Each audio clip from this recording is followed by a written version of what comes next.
Here's the thing.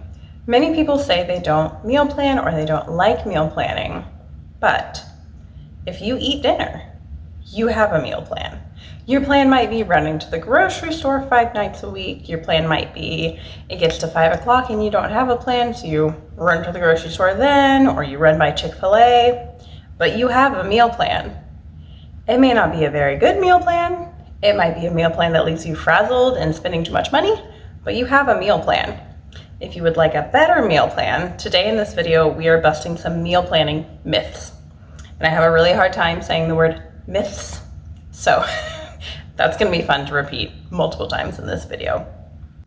So many people say they don't like meal planning because it's too restrictive or too complicated, and neither one of those things has to be true. You can do meal plans in a way that works best for you, in a way that's simple enough for you, or as complicated as you want it to be. If you want it to be full of fancy homemade meals, all right, that's your meal plan. But you're probably gonna run into some trouble. So we're gonna talk about those myths and some of the ways to get around them. And again, I'm gonna struggle through saying the word myths. All right, so the number one myth that I hear from people when they say, or when I ask usually, that I'm like, hey, what's your problem with meal planning? It's either ideas for meal planning or people are like, I don't want to be told what to cook, which is confusing because first off, you're the one choosing what to cook. Like no one else is telling you what to cook, so you're telling you what to cook. So that one's a little confusing to me in the first place. But the thing is, your meal plan can be as flexible as you want it to be. You can make a list of meals and then you can decide each night which one you're gonna cook. It doesn't have to be Mondays we're doing this, Tuesdays we're doing this, we're gonna have meatless Monday, Taco Tuesday. It doesn't have to be that way. You do you. Like, you're the one making the plan, you're the one executing the plan. You do it how you want. With a couple of caveats, which sidebar, I used to think that word was pronounced caveats, and thank God I never actually said it out loud until I heard someone else say caveat, which I think I'm saying correctly now. So, a couple of caveats on not deciding which day you're gonna have certain meals. So that can cause a little bit of a problem if you have ingredients that are gonna spoil and you don't use them before they spoil. Who wants to do that? Like, the prices of groceries right now are astronomical and food waste is the worst. So what I do, instead of necessarily planning each day, I order my meal plan where we use the freshest ingredients first, and then I cook recipes using the ingredients that are frozen or canned or just more shelf stable later in my meal plan.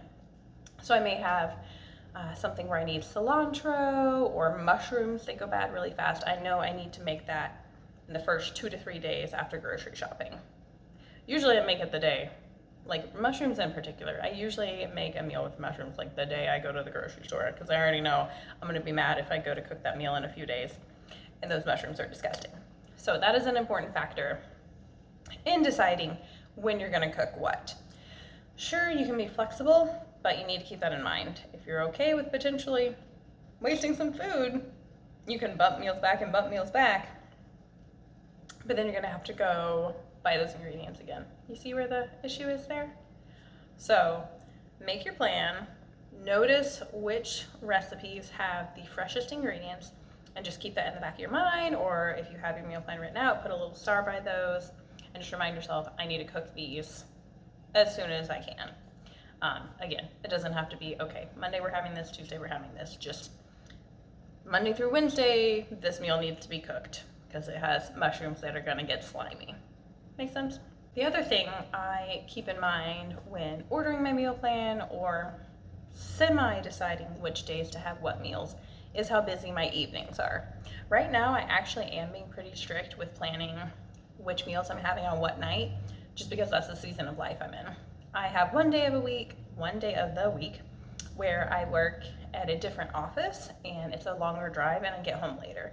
Those are pretty much always a crock pot meal or something my husband can quickly throw in the oven. I almost said he can quickly throw in the dinner. That doesn't make any sense. Something my husband can quickly throw in the oven.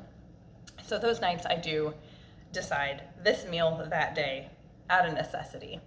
So if you have a night where one kid's at t-ball and one kid's at dance and you get home at 7:30 and they go to bed at 8:30, you need something really simple.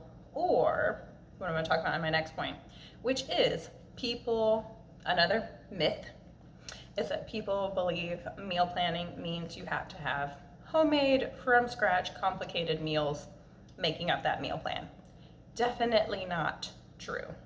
My meal plans have consisted of planned nights out, planned frozen pizza, planned winging at nights, planned leftover nights, but I plan for those things. So you can do that in a couple of different ways. You can make your list of meals, like I said, maybe you list out 4 or 5, and then you see where the week takes you. So if you have a day where you're like, I am spent, I am not cooking dinner tonight. All right, you only bought groceries for 4 or 5 meals that week, so you go pick up some Chick-fil-A. That's always going to be my example, is Chick-fil-A, because it's Chick-fil-A, you know? So your plan doesn't have to be complicated, all right? So if you have those busy nights like I do, you can plan to go out, or you can plan to go out a couple of times that week. It doesn't have to be on a certain day. Like I said, plan and grocery shop for 4 to 5 meals, whatever works for your family, and then leave the rest just as the cookie crumbles, you know? Maybe one night you have cereal for dinner. That's all right too. That can be a part of your meal plan. Again, it's what works for you and your family. So the other issue people bring up really frequently is that meal planning in and of itself is just too complicated.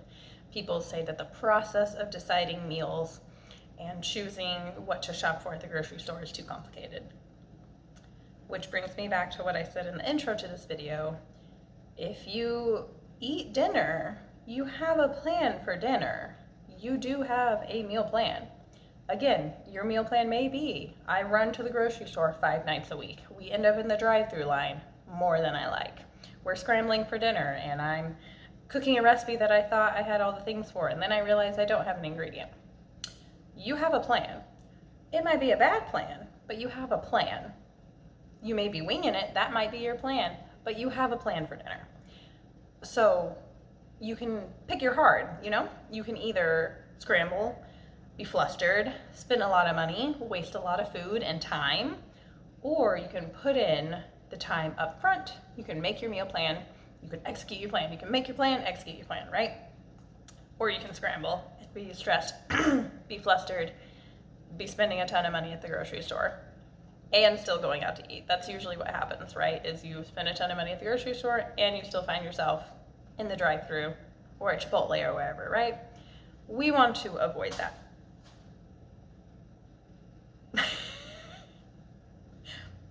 We want to avoid that. We want to save money. We want to have dinner as a family. We want to not be flustered and stressed and screaming at our people in the evenings, right?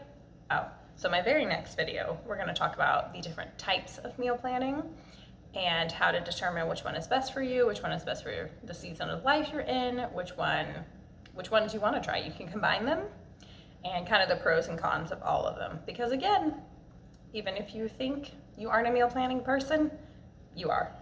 All right, so I hope this video made you realize that you do need a meal plan. It doesn't have to be as difficult and as complicated as you think, but it helps you realize that there is a better way and that you can follow me and I'll help you find that better way that works for you. So if you want help successfully eating dinner at home, saving money on groceries, saving time in the kitchen, and stop dreading the what's for dinner mom question, then make sure you subscribe to me. Follow me on Instagram at livecheapandtraveloften. I almost said .com. Nope. On Instagram, it is just at livecheapandtraveloften. And then be sure to subscribe to me here on YouTube and ring the notification bell so you can hear about all the upcoming videos I have going on. All right. Thanks for joining me in my budget kitchen today, and I'll see you next time.